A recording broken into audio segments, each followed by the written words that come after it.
दोस्तों आजम खान बीजेपी में शामिल होंगे, हैरानी की बात ज़रूर है, पर लेकिन मैं और अनुपम जी कोई भी हल्की बात आपके सामने ऐसे ही नहीं करेंगे। तमाम कयास लगाए जा रहे थे। अखिलेश यादव द्वार तक दौड़कर आजम चाचा के घर पहुंच गए कि चाचा पुराने रूप के साथ, अवतार के साथ सभा पर शामिल हों।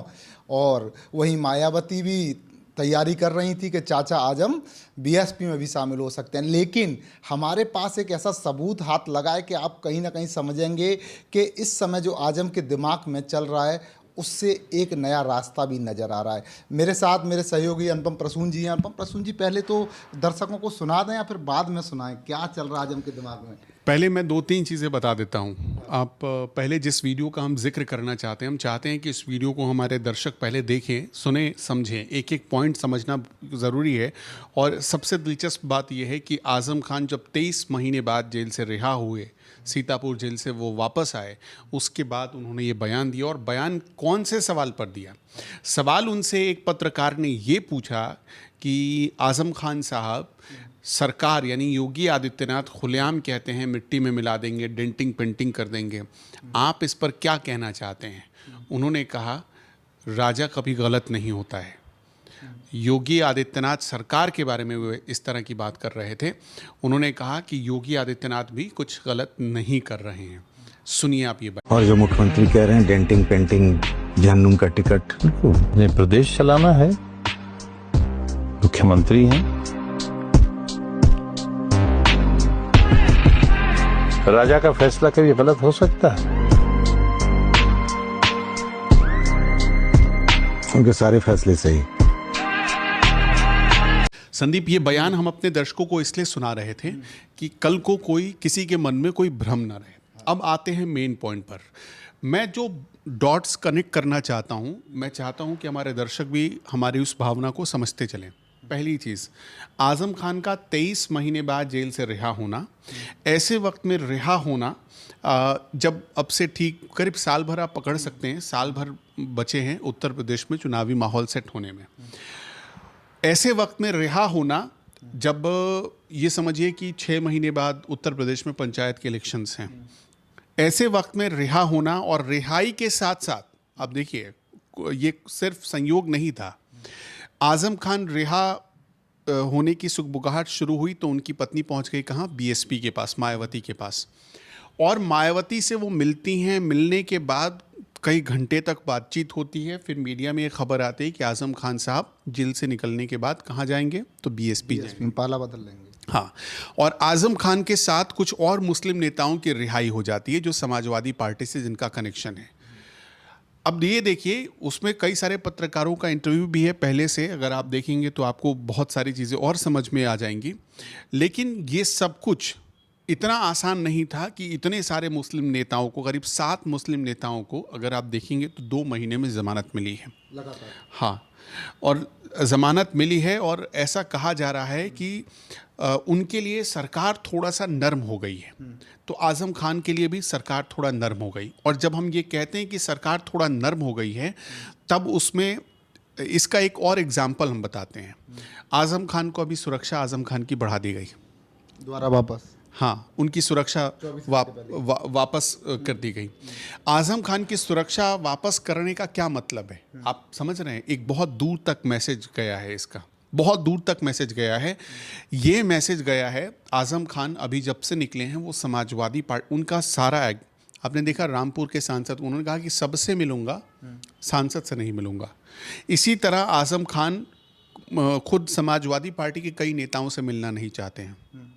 उन्होंने अखिलेश यादव के सामने भी कह दी। मुलायम सिंह यादव की पुण्यतिथि थी, नहीं गए आज़म खान, नहीं गए। वो चाहते तो जा सकते थे, नहीं गए। और तो और 100 से सोचिए कि आज़म खान के खिलाफ 100 के आसपास मामले चल रहे हैं। और उन 100 मामलों में आज़म खान ज़्यादातर मामले, करीब 70 आसपास के मामलों में वो निकल चुके हैं। कुछ मामले ऐसे बच गए हैं। लेकिन जैसे जिस दिन वो जेल से निकल रहे थे, अपना बेहिसाब काफिला लेकर गए, उसके बाद उन पर कुछ और मामले आ गए। शत्रु संपत्ति का कुछ मामला दर्ज हुआ। लेकिन अच्छा, वो मामले ऐसे थे जिसमें अगर सरकार चाहती, पुलिस चाहती तो फ़ौरन गिरफ्तारी हो जाती, नहीं हुई आज़म खान की। ये सारी चीज़ें सिर्फ संयोग भर नहीं हो सकती हैं। ये सारी चीज़ें इतना तो कम से कम साफ है कि इशारा कर रही हैं, भले ये सरकार जानबूझकर करे या जानबूझकर ना कर रही हो, या सरकार की तरफ से कोई इसके खिलाफ, आजम खान के खिलाफ कोई पैरवी ना की जा रही हो, लेकिन उत्तर प्रदेश में एक बड़ा मैसेज ये गया है कि शायद सरकार का बॉडी लैंग्वेज अब आजम खान के खिलाफ बहुत सॉफ्ट हो गया है, और ये मैसेज अखिलेश यादव को सबसे ज़्यादा बेचैन कर रहा है। अखिलेश यादव, और ख़ास तौर पर देखिए, ये होना इसलिए भी ज़रूरी था कि योगी आदित्यनाथ की सरकार में पिछले 1 सालों में, मतलब जब से लोकसभा का चुनाव हुआ और नतीजे आए, अखिलेश यादव ने 37 सीटें जीती, उसके बाद से ये परसेप्शन उत्तर प्रदेश में टूटा है। उत्तर प्रदेश से ही पूरे देश में ये परसेप्शन बना था कि मुसलमान कभी बीजेपी का नहीं हो सकता, और ये परसेप्शन योगी आदित्यनाथ ने उत्तर प्रदेश से ही तोड़ा कि मुसलमान बीजेपी को भी वोट दे सकता है। कुंदर की, हाँ, जाहिर सी बात है, कुंदर की इसका सबसे बड़ा एग्जाम्पल है। तो ये सारी, और इसके अलावा आप एक और चीज़ समझिए, समाजवादी पार्टी के कई बड़े नेताओं की तरफ से इन मुस्लिम नेताओं की रिहाई के लिए सिफारिश की गई थी, जिनमें से एक नाम खुद माता प्रसाद पांडे का है, जिन्होंने विधान सभा में खड़े होकर योगी जी से अपील की थी, और उनकी अपील का इतना तेज असर होगा किसी ने सोचा भी नहीं था। अच्छा, दूसरी बात, कई सारे लोग ये कहते हैं कि योगी आदित्यनाथ ठाकुरवाद को बढ़ावा देते हैं। आप इसका एक और एग्जाम्पल देख लीजिए, योगी आदित्यनाथ अगर ठाकुरवाद को बढ़ावा देते तो एक ब्राह्मण की बात को सुनते ही क्यों?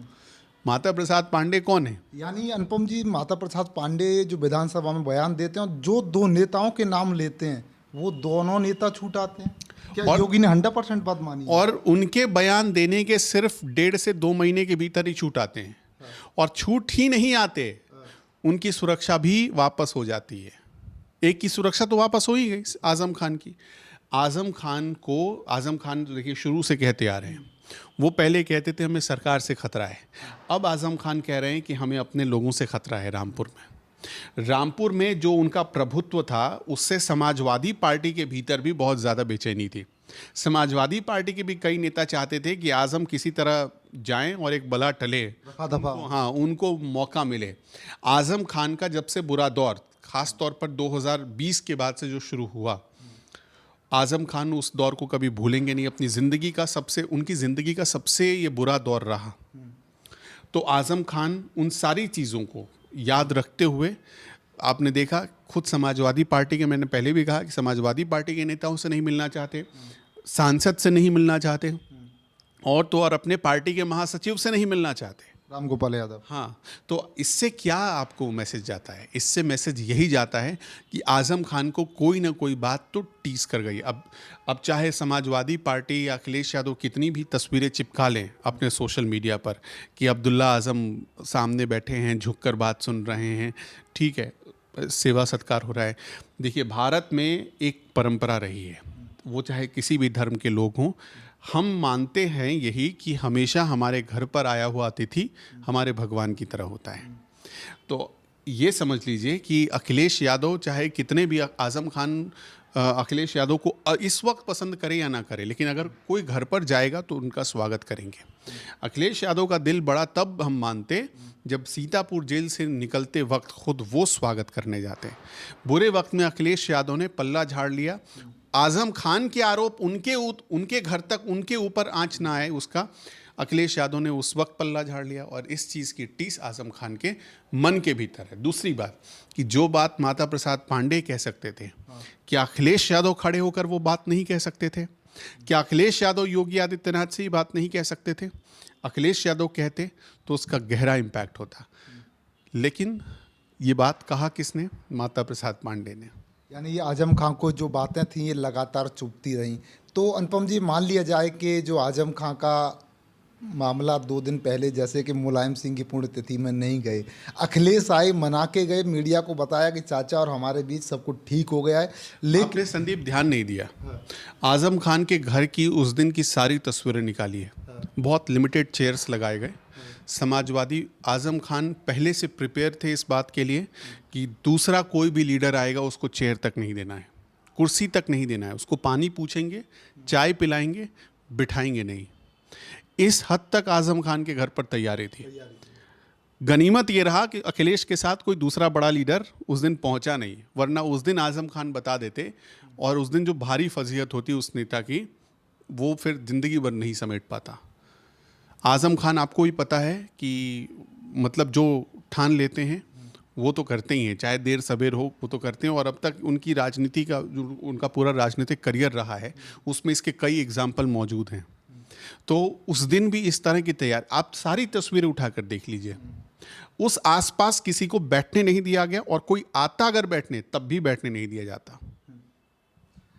दोस्तों, लगातार कयास लगाए जा रहे हैं। आजम खां का अचानक जेल से रिहा होना, सुरक्षा का वापस मिल जाना, योगी के लिए राजा वाला ये बयान देना, ये लगातार वो कयास हैं जिसमें बातें चल रही हैं आज उत्तर प्रदेश की राजनीति में कि आजम खां इस बार जो पाला बदलने वाले हैं, रास्ता बदलने वाले हैं, वो कहीं ना कहीं हैरान कर देगा। दोस्तों, लगातार आप लोग कमेंट हम लोगों को करते थे, मुझे और अनुपम जी को बड़ा कमेंट करते थे, अनुपम जी के हम लोगों का आवाज़ ठीक नहीं आ रहा है।